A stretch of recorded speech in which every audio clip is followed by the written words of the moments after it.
types de produits bancaires au Sénégal. Introduction. Cette vidéo traite des différents types de produits bancaires disponibles au Sénégal.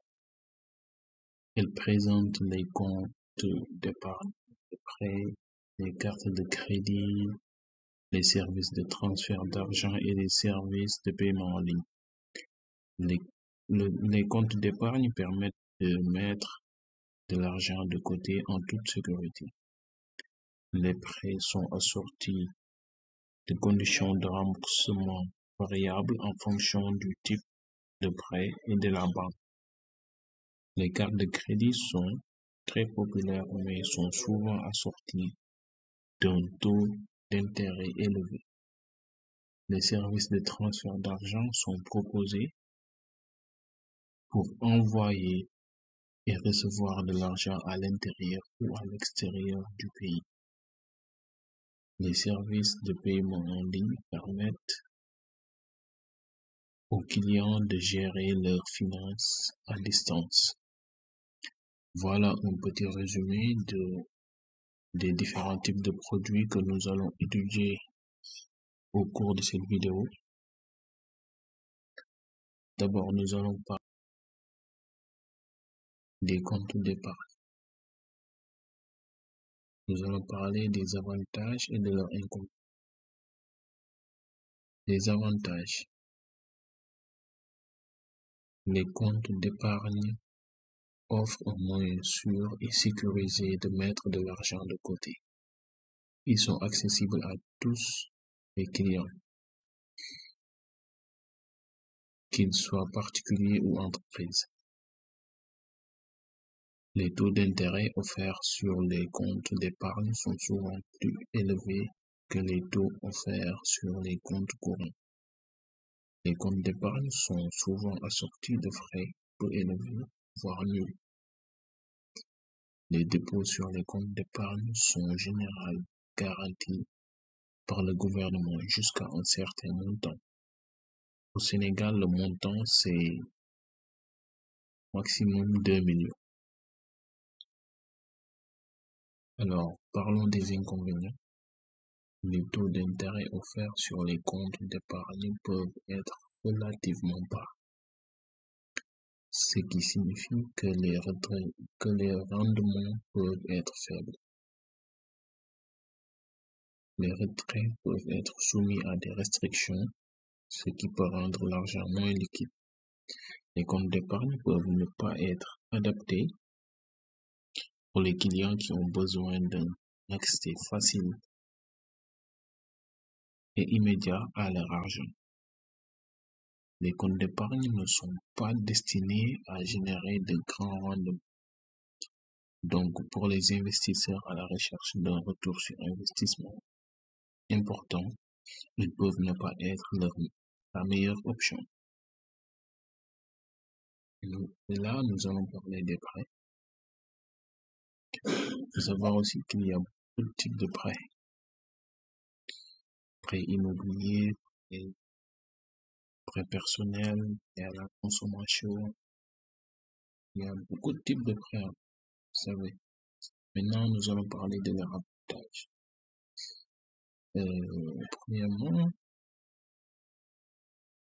l'accès à des fonds importants. Les prêts permettent d'accéder à des sommes importantes pour financer des projets personnels ou professionnels. Deuxièmement, souplesse de remboursement. C'est-à-dire les banques sénégalaises proposent souvent des modalités de remboursement flexibles pour s'adapter aux capacités financières de leurs clients. Ensuite, possibilité de négocier les taux d'intérêt, ce qui veut dire qu'il est souvent possible de négocier le taux d'intérêt avec la banque pour obtenir des conditions plus avantageuses. Quatrièmement, possibilité de bénéficier de garanties. Dans certains cas, les banques peuvent exiger une garantie, comme une hypothèque ou une caution pour accorder un prêt, ce qui peut aider à obtenir des conditions plus favorables. Et pour ce qui est des inconvénients, il y a le risque d'endettement excessif. En effet, les prêts peuvent conduire à un endettement excessif si les remboursements ne sont pas gérés de manière responsable. Deuxièmement, frais supplémentaires. Les prêts peuvent être assortis de frais supplémentaires tels que des frais de dossier qui augmentent le coût total du prêt. Troisièmement, risque de non-remboursement. Si le prêt n'est pas remboursé en temps voulu, des pénalités et des intérêts supplémentaires peuvent s'accumuler, ce qui peut aggraver la situation financière de l'emprunteur. Quatrième inconvénient, possibilité de taux d'intérêt élevés. Les taux d'intérêt sur les prêts peuvent être élevés, surtout pour les prêts à la consommation, ce qui peut augmenter le coût total du prêt. Nous allons parler des cartes de crédit.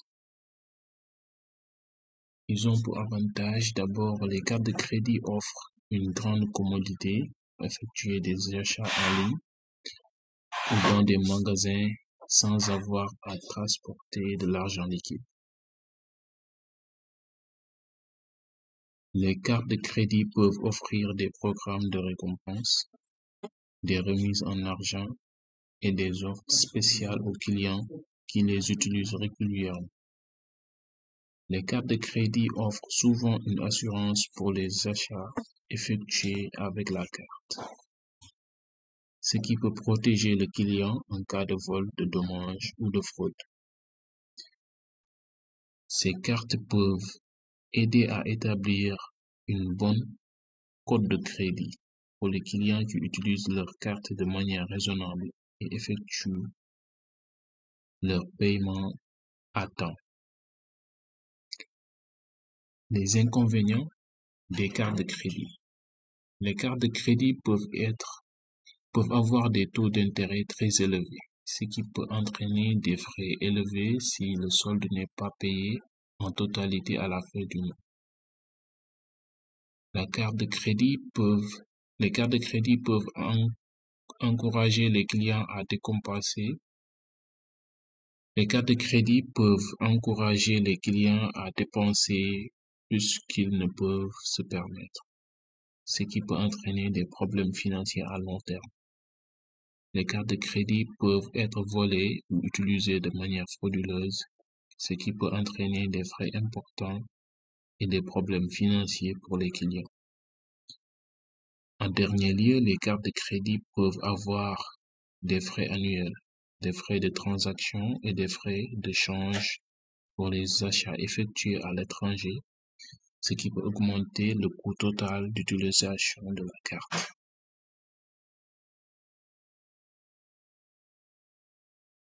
Là, nous allons parler des services de transfert d'argent. L'avantage, ils ont quatre avantages. Rapidité, accessibilité, facilité d'utilisation et transferts internationaux. Pour la rapidité, les transferts d'argent peuvent être effectués en quelques minutes, ce qui est pratique en cas d'urgence. Accessibilité, c'est-à-dire que les services de transfert d'argent sont largement disponibles dans tous les pays, avec de nombreux points de vente physiques et des options en ligne. Facilité d'utilisation, les transferts d'argent peuvent être effectués sans avoir à se rendre dans une banque. Et les services de transfert d'argent ont souvent des applications mobiles faciles à utiliser. Les transferts internationaux. Certains services de transfert d'argent permettent également des transferts internationaux, ce qui peut être utile pour les expatriés et les familles qui vivent à l'étranger. Maintenant, les inconvénients. Frais élevés. c'est-à-dire les frais de transfert peuvent être relativement élevés, en particulier pour les transferts internationaux et les transferts de montants importants. Limitation de montant. Certaines entreprises de transfert d'argent imposent des limites de montant pour les transferts, ce qui est un inconvénient pour les personnes qui ont besoin de transférer de grosses sommes d'argent. Il y a aussi des risques de fraude. Il existe un risque de fraude associé au transfert d'argent et les consommateurs doivent être vigilants pour éviter les escroqueries. Taux de change. Les taux de change appliqués par les services de transfert d'argent peuvent être moins avantageux que ceux proposés par les banques, ce qui entraîne des pertes financières.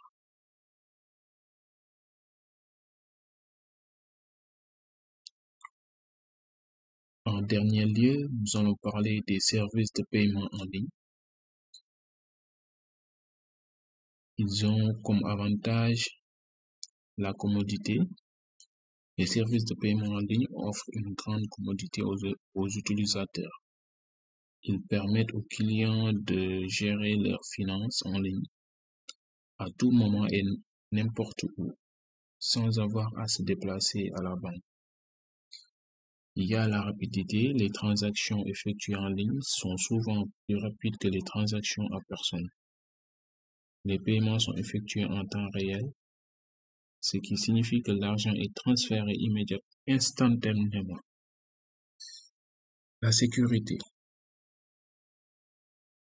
Les services de paiement en ligne offrent souvent des niveaux de sécurité élevés pour les transactions, y compris des mesures de sécurité telles que l'authentification à 2 facteurs ou le chiffrement. L'accessibilité. Ils sont accessibles à tout le monde, tant qu'ils sont disponibles d'un appareil connecté à Internet. Leurs inconvénients. Frais. Ils peuvent être assortis de frais supplémentaires, tels que des frais de traitement ou des frais de transaction, qui peuvent être plus élevés que les frais de transaction à personne. Il y a aussi les risques de fraude. Les services de paiement en ligne peuvent être vulnérables à des attaques de phishing et de fraude. Les utilisateurs doivent être vigilants pour éviter les fraudes en ligne et protéger leurs informations personnelles. L'avant-dernier risque, c'est la panne de connexion. Les services de paiement en ligne peuvent être interrompus en cas de panne de connexion, ce qui peut entraîner des retards dans les paiements. La limitation géographique. Les services de paiement en ligne peuvent être limités géographiquement, ce qui signifie que certains utilisateurs peuvent ne pas avoir accès à certains services en raison de leur emplacement.